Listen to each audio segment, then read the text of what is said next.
ভর্তি হতে হবে। আগামীকাল ম্যাডামের অফিসে এসে দেখা করুন। ওখানেই ম্যাডাম তার যোগ্য পাত্রকে বেছে নেবেন। ম্যাডামের টাকা পয়সার কোনো কিছুর অভাব নাই। এই নাও যান, কফিটা খেয়ে নাও। চোখ দুটো কানো কাটতে দিনি। এই শালা আবার কি বলছে? আলু সুদ কানা করবি কেন রে? শুনতে পারলেন অন্ধ স্বামী চাই আর চোখ ধুই বা কি করবো? সারাদিন ভুলে নিলে 300 টাকা দে ভাই দে, চোখ দুটো কানো কাটতে।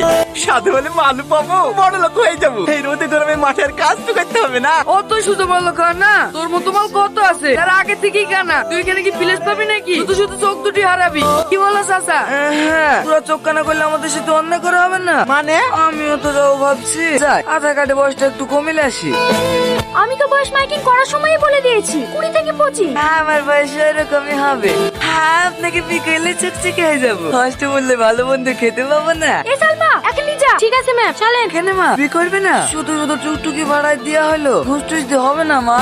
না হবে না। আর শোন, বাইরে যা বুড়ো আছে সব তাড়িয়ে দে। এই এখানে বসে। আপনি কতদিন ধরে অন্ধ? জন্ম থেকে ম্যাডাম। ম্যাম, আপনার কফি। আপনার চশমাটা একটু খোলেন তো।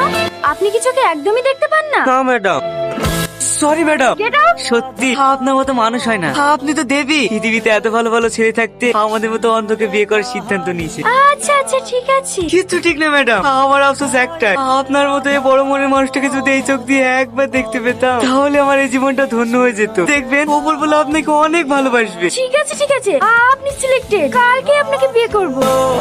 সত্যি বলছেন ম্যাডাম? আর শোনে, হ্যাঁ বলেন। ফ্যানটা একটু অফ করে দেন না, খুব ঠান্ডা লাগছে। হ্যাঁ। Out, get out.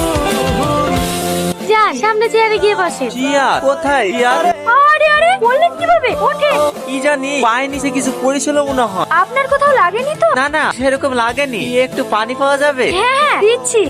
আপনি কি জন্মগতই অন্ধ নাকি কোনো অ্যাক্সিডেন্ট হয়েছিল?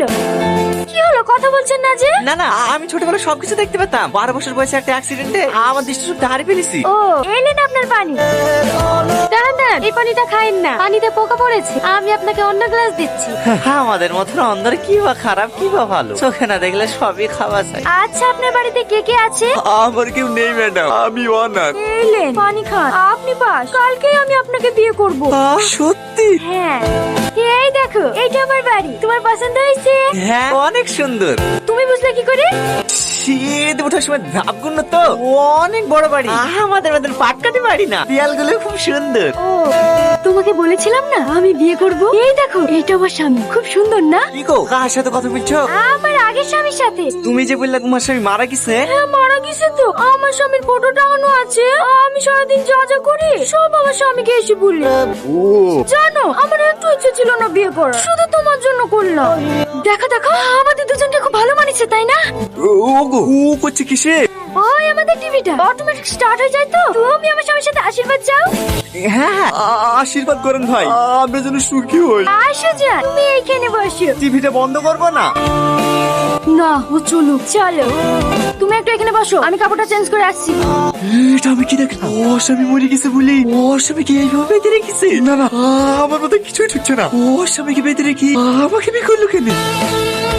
তুমি বসো, আমি ফ্যান দিচ্ছি। তুমি এই ঘরে শুয়ে পড়ো, কোনো কিছু সমস্যা হলে আমাকে ডাকবা, আমি পাশের ঘরে থাকছি। কেন, তুমি আমার সাথে থাকবা না? না। কিন্তু তুমি তোমার বউ। শোনো, তুমি এই বাড়িতে থাকবা, খাবা, যত টাকার প্রয়োজন হবে আমাকে বলবা, আমি তোমাকে দেবো। কিন্তু কোনোদিন ভুলেও আমাকে টাচ করার কথা ভাববা না, ঠিক আছে?